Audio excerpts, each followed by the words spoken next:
Two families face the same brutal winter. Outside both homes, the temperature has dropped to minus 25 degrees Celsius. Wind is screaming at 60 kilometers per hour, driving snow horizontally across the landscape. The storm has been raging for 3 days and shows no sign of stopping. Both families have children. Both have elderly members. Both are facing the same deadly cold that has killed unprepared people across Europe for centuries. Family 1 lives in a Viking Longhouse, a structure that looks from the outside like nothing more than a grass-covered mound with smoke rising from its peak.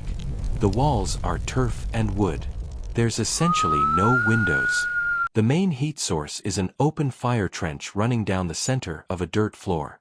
To a modern observer, it looks primitive, inadequate, almost guaranteed to fail. Family 2 lives in a medieval stone manor, a proper building with thick stone walls, a massive stone fireplace, wooden floors, and heavy wooden doors. It looks substantial, permanent, like the kind of structure that could withstand anything. Exactly the kind of building you'd want to shelter in during a deadly winter storm. By morning, one family wakes up warm, well-rested, and healthy. The other family has lost a child to the cold during the night. An elderly member is seriously ill from cold exposure. Several others are showing signs of hypothermia and frostbite.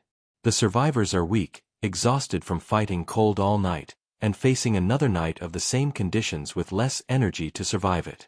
Which family survived safely and which one suffered tragedy? The answer will surprise you, and the reasons why will completely overturn everything you thought you knew about medieval architecture and winter survival. Before we reveal which structure actually kept people safer in deadly winters and why the answer contradicts every modern assumption, drop a comment with where you're watching from. And if stories that flip conventional wisdom fascinate you, hit that subscribe button because what you're about to learn will change how you understand medieval life, Viking engineering, and what actually matters when winter survival is on the line. To understand which structure was safer, you first need to understand what makes winter deadly. Because the danger isn't just cold. It's the specific mechanisms through which cold kills people sleeping in their homes, and those mechanisms determine which architectural approach actually works versus which one looks impressive but fails when tested by brutal reality. The first mechanism is wind infiltration. Wind doesn't just make the outside air feel colder. When it penetrates into a living space, it destroys the thermal environment that the inhabitants are trying to maintain. A home at 5 degrees Celsius in still air allows survival. The same home at 5 degrees Celsius with wind blowing through it at 30 kilometers per hour creates wind chill conditions equivalent to minus 15 degrees Celsius and kills people who should have survived. The Viking Longhouse addressed wind infiltration through a construction approach that seems backwards until you understand the physics. The walls weren't a single barrier trying to stop wind. They were massive layered structures where wind couldn't penetrate because there was no continuous air pathway through the wall thickness. The outer layer was turf, thick blocks of earth held together by grass roots, stacked to create walls that could be 1.5 meters thick at the base. This wasn't solid earth. It was a complex matrix of soil, roots, air pockets, and organic material that broke up any air movement trying to pass through it. Wind hitting this wall didn't find a pathway to the interior. It hit countless tiny obstacles in the turf structure that disrupted airflow and prevented penetration. Inside the turf wall was a wooden structural frame, and inside that was often an internal liner, another layer of hide or fabric that created an air gap between the liner and the outer wall. This air gap served a critical function. Any cold air that somehow penetrated the massive turf wall hit this inner liner rather than entering the living space directly.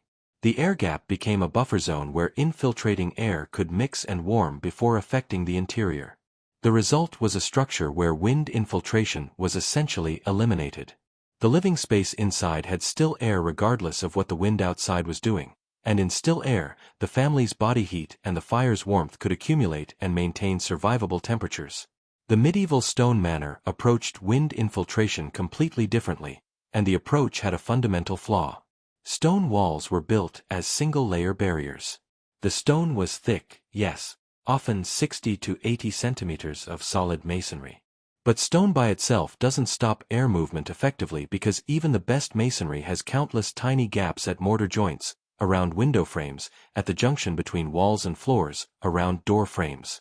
Wind pressure on the exterior of a stone wall forced air through these gaps and into the interior. The penetration wasn't a massive draft you could feel immediately. It was countless tiny air currents entering through hundreds of small gaps throughout the structure, and the cumulative effect was that the interior air was never truly still. There was continuous air exchange between inside and outside that slowly but steadily stripped warmth from the interior. Windows made this dramatically worse. Medieval stone homes had windows because stone construction made them structurally feasible, and inhabitants wanted light. But every window was a massive thermal weak point. Even when shuttered with heavy wood, the window opening was a place where the solid stone barrier was interrupted, where wind could attack more easily, where cold infiltration was concentrated. The longhouse had essentially no windows. This made the interior dark, but it eliminated the thermal holes that windows created. The trade-off was deliberate: darkness in exchange for wind protection, and in winter survival conditions, that was the correct trade. The second mechanism that killed people in winter homes was ground cold. Heat conducts from warm bodies into cold surfaces through direct contact, and in a winter environment, the ground is frozen and acts as an infinite cold sink that will drain heat from anything touching it indefinitely. The Viking Longhouse floor was earth, which sounds terrible to modern sensibilities. But that earth floor was positioned below the surrounding ground level, meaning it was partially buried. At depths of even 30 to 50 centimeters below the surface, ground temperature remains significantly warmer than surface temperature because the Earth's mass moderates temperature swings. When the surface is minus 25 degrees Celsius, the ground 50 centimeters down might be minus 5 degrees Celsius, a 20-degree difference that mattered enormously. On this relatively warmer base, Vikings laid thick layers of organic materials. Straw, dried grass, reeds, all packed into sleeping areas to create insulating barriers between bodies and earth.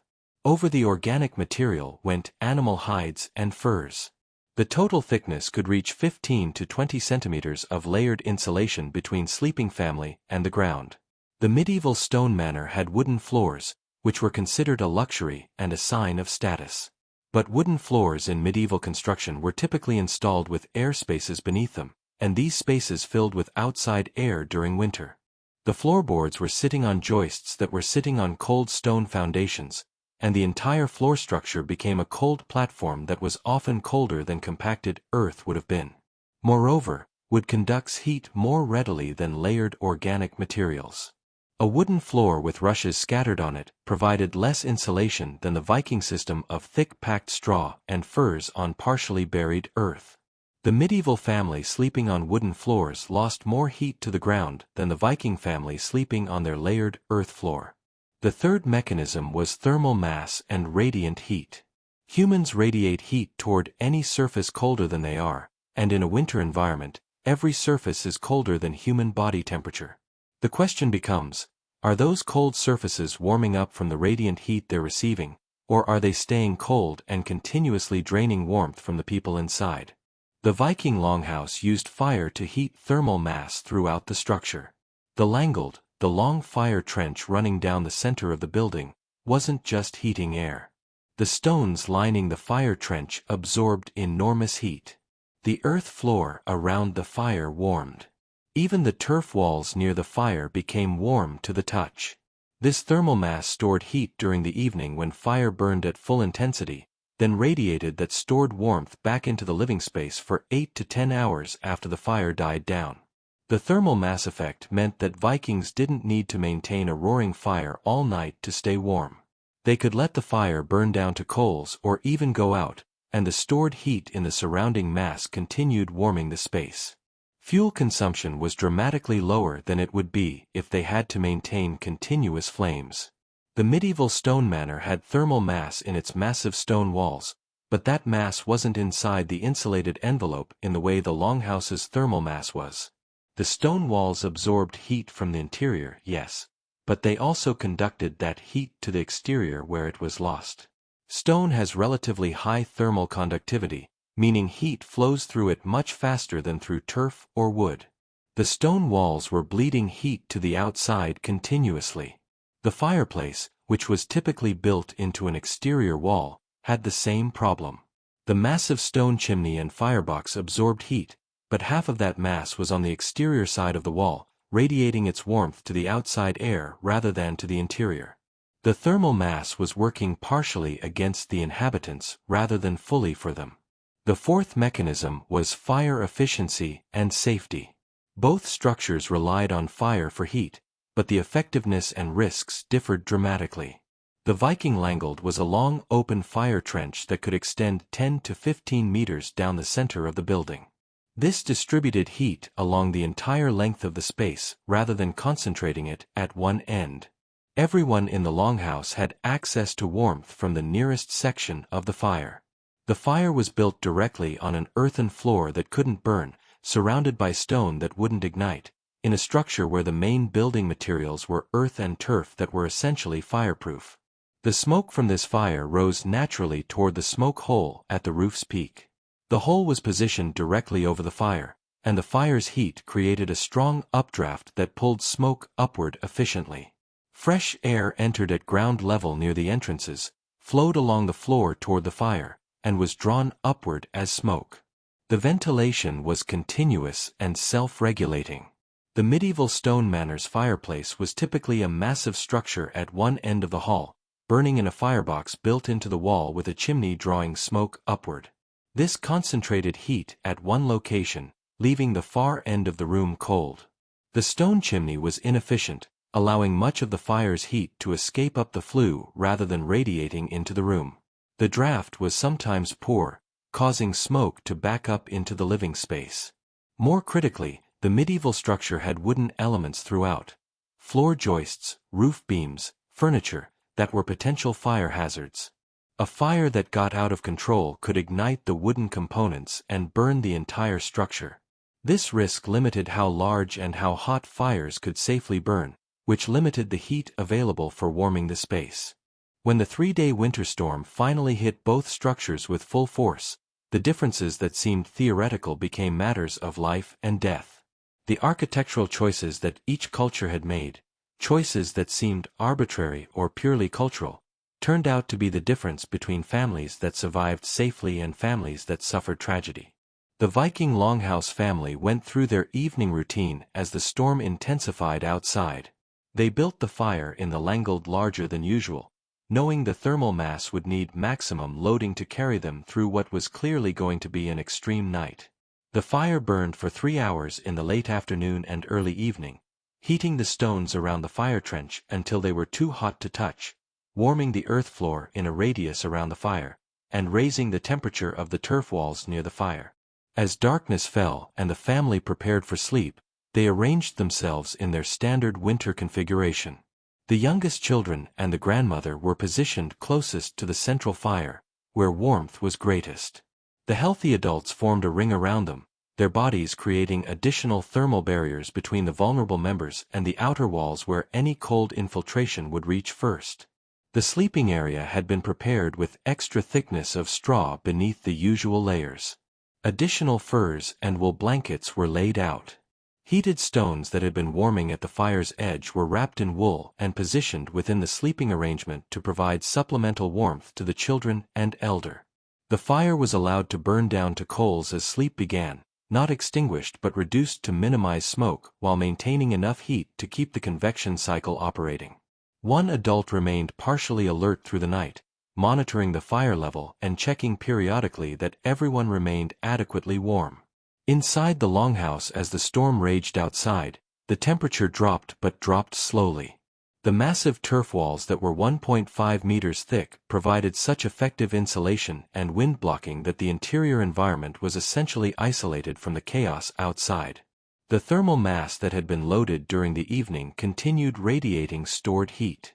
The temperature inside stabilized around 8 to 10 degrees Celsius, cold by modern comfort standards but well within the range where the sleeping arrangements and body heat could maintain core temperature safely.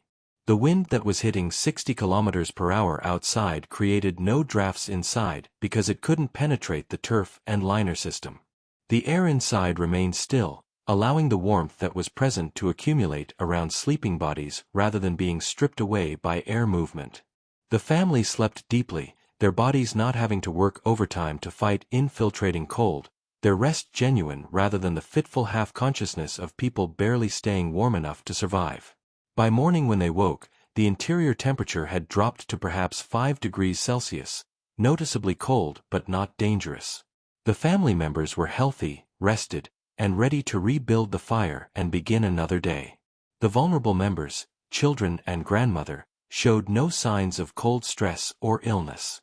The system had worked exactly as generations of experience had refined it to work. The medieval stone manor family faced the same storm with what should have been advantages. Their stone walls were permanent and substantial. Their fireplace was massive, built by skilled masons. Their wooden floors kept them elevated above the earth. They had shutters on their windows and heavy doors. To any observer, this structure looked far more capable of protecting its inhabitants than a grass-covered mound of turf. As evening arrived and the storm's full intensity became apparent, the family built their fire as large as the fireplace could safely accommodate. The massive stone firebox and chimney began absorbing heat, and the area near the fireplace became comfortably warm. The family ate their evening meal near the fire, enjoying the direct heat. But as night fell and the family moved to their sleeping area to try to rest, the problems began revealing themselves. The sleeping area was at the far end of the hall from the fireplace, because having the fire directly in the sleeping space would have been smoky and dangerous given the wooden floor and furniture. This separation meant the sleepers were 8 to 10 meters from the heat source. The temperature in the sleeping area was noticeably colder than near the fire. The stone walls in that part of the hall were cold to the touch, radiating chill into the space.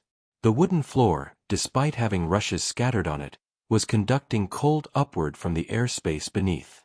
The family bundled into their bedding, which was adequate for normal winter nights but was being challenged by the severity of this storm. Then the wind infiltration began affecting the interior environment. The storm's 60 km/h winds were creating enormous pressure differentials across the stone walls. Air was being forced through the countless tiny gaps in the masonry, through the spaces around the shuttered windows, through the gaps around the doorframe. The infiltration wasn't dramatic, there were no obvious drafts that a person would immediately notice, but the cumulative effect was that the air inside was being continuously exchanged with air from outside. This air exchange meant that warmth produced by the fire and by the sleeping bodies was continuously being replaced by cold air from outside. The interior temperature in the sleeping area began dropping steadily. By midnight, it had fallen to 0 degrees Celsius. By 2 a.m. it was -5 degrees Celsius. The family members were awake, shivering, trying to huddle together for warmth but fighting a losing battle against the cold that was infiltrating from all directions. The father tried to address the problem by rebuilding the fire to maximum intensity, but this helped the area near the fireplace while doing little for the sleeping area where the family was suffering. The heat from the fire rose to the ceiling near the fireplace and escaped through the roof rather than traveling horizontally to warm the distant sleeping area. The wooden floor that had seemed like a luxury was conducting cold upward from beneath, and the family's bedding couldn't compensate. Bodies lying on this cold surface were losing heat through conduction faster than their metabolism could replace it. The children, with their smaller bodies and higher surface-to-mass ratio, were losing heat fastest. By morning, the youngest child had developed hypothermia during the night. Despite being wrapped in blankets and sleeping between parents, the cumulative heat loss through the floor and the cold air infiltrating from all sides had overcome the child's ability to maintain core temperature. The child was alive but seriously cold-stressed, shivering violently, showing signs of confusion that indicated dangerous core temperature depression. The grandmother had fared even worse. Her reduced metabolism meant she generated less heat to begin with, and the night-long exposure to temperatures that had dropped to -5 degrees Celsius inside the supposedly protective stone manor had pushed her into severe hypothermia. She was barely conscious by morning, her body temperature dangerously low. The other family members had survived but were exhausted from fighting cold all night, their bodies having burned through energy reserves trying to maintain temperature. They were weaker and less capable of facing another night of the same conditions, and the storm showed no signs of ending. The difference in outcomes between the two families wasn't about the people. It wasn't that Vikings were genetically tougher or that medieval people were weaker. The difference was entirely in the structures and the architectural choices that each culture had made based on their understanding of how winter actually killed people. The Viking longhouse looked primitive because it was built from materials, turf, earth, wood, that seemed crude compared to shaped stone. But every aspect of its design addressed the specific mechanisms of heat loss that mattered in deadly winter conditions. The massive turf walls blocked wind completely. The partially buried earth floor accessed ground warmth and provided a base for effective insulation layers. The distributed fire heated thermal mass that continued warming the space for hours. The compact interior space minimized the volume of air that needed to be kept warm. The medieval stone manor looked advanced because stone construction required skilled masons, represented significant investment, and created a permanent substantial structure. But its design priorities weren't optimized for winter survival. The stone walls looked impressive but allowed air infiltration. The windows provided light at the cost of thermal holes. The elevated wooden floor seemed like an upgrade but conducted cold upward. The fireplace was architecturally impressive but concentrated heat in one location while leaving the rest of the space cold. When both structures faced the same deadly winter storm, the one designed specifically for thermal performance protected its inhabitants completely. The one designed for permanence and appearance failed to protect vulnerable family members from dangerous cold exposure despite having materials and construction that seemed superior. The broader lesson extends beyond these two specific structures. Throughout medieval Europe, the structures that actually kept people safest through winter weren't always the ones that looked most impressive or that required the most resources to build. The structures that worked were the ones designed by people who understood heat loss mechanisms completely and who prioritized thermal performance over appearance. Viking longhouses, with their grass-covered turf walls and earthen floors, represented generations of refinement focused entirely on surviving brutal Scandinavian winters. Every design choice was tested against the question, does this keep the family warmer or not? Choices that failed that test were eliminated regardless of how they looked or what social status they conveyed. Medieval stone construction represented different priorities. Stone buildings were permanent, they conveyed wealth and status, they could be fortified, they housed important social functions like great halls for entertaining. But winter survival was one consideration among many rather than the dominant design driver. The result was structures that excelled at their social and defensive functions but often failed at thermal protection. The archaeological and historical record supports this analysis. Viking settlements in Iceland, Greenland, and Scandinavia show sustained occupation through centuries of brutal winters with longhouse construction. The settlements that failed and were abandoned were often those where inhabitants tried to adapt continental European building styles that weren't optimized for extreme cold. Medieval European mortality records, where they exist, show winter spikes in deaths particularly among children and elderly, the exact vulnerable populations that the Viking longhouse system was designed to protect through sleeping arrangements and thermal mass management. The stone manor that failed to keep its youngest and oldest members safe through the storm wasn't an exception. It was representative of a construction approach that prioritized other values over winter survival. The modern lesson is equally important. When we look at historical structures, we often judge them by appearance, by permanence, by the impressiveness of their construction. We assume that stone buildings are superior to turf buildings because stone seems more advanced. We assume that the medieval manor represents progress compared to the Viking longhouse because it looks more like what we consider a proper house. But when the actual test is applied, which structure kept vulnerable people safer through deadly winter conditions, the answer contradicts the assumptions. The structure that looked primitive was the one that worked. The structure that looked advanced was the one that failed when conditions became severe enough to test its actual performance. This isn't an argument that all Viking approaches were superior or that medieval people didn't know what they were doing. It's recognition that different structures were optimized for different purposes, and when the purpose is winter survival in extreme conditions, The design criteria that matter are thermal performance, wind blocking, insulation effectiveness, and thermal mass management. Appearance, permanence, status signaling, and multifunctionality are secondary at best. Which structure was safer in deadly winters? The Viking Longhouse protected its inhabitants completely through conditions that the medieval stone manor couldn't handle without casualties. The family that looked like they had the better shelter was the family that suffered, while the family in the grass-covered earth mound slept safely through the same storm. The answer matters because it reveals that survival effectiveness and impressive appearance aren't the same thing. The knowledge that built the Longhouse was focused entirely on keeping people alive through winter regardless of how the result looked. That focus produced a structure that was genuinely superior at its primary purpose, even though it seemed crude compared to alternatives.